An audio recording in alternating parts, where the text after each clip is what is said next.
जय गगनाधरणी पूर्ण कृपेने सद्गुरुजीनी शरणनी हाय. तर मित्रांनो, जय श्री गजानन माऊली. मित्रांनो, मागे जेव्हा श्री गजानन महाराजांचा प्रगट दिन होता त्या दिवशी आपण श्रींच्या मंदिरामध्ये गेलो होतो. त्या ठिकाणी भरली होती भव्य पालखी मिरवणूक. त्या पालखीबरोबर मग आपण मंदिरात गेलो. मंदिरात पालखी गेल्यानंतर त्या ठिकाणी श्रींची आरती झाली, भजन कीर्तन झालं. त्या ठिकाणी मोठ्या प्रमाणात भाविक भक्त उपस्थित होते. सर्वांनी श्रींची आरती केली, भजन केलं. त्यानंतर मग तिथे महाप्रसादाचा सुद्धा कार्यक्रम होता. सर्व भाविक भक्तांनी मग श्रद्धेने महाप्रसाद ग्रहण केला. त्या ठिकाणी पुन्हा भजन कीर्तन झालं.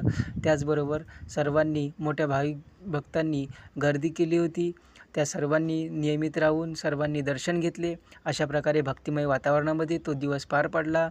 मित्रांनो, तुम्ही कधी शेगावला गेले आहात का आणि गजानन महाराज यांचं शेगावला जाऊन दर्शन घेतलं आहेत का? मला कमेंट करून सांगा. तुम्हाला जर आजचा व्हिडिओ आवडला असेल तर व्हिडिओला लाईक करा, कमेंट करा, शेअर करा आणि फॉलो करा. त्याचबरोबर मित्रांनो, माझ्या चॅनलला सबस्क्राईब करा. भेटूया अशाच एका व्हिडिओमध्ये. तोपर्यंत जय श्री गजानन माऊली. गण गण गणात बोते.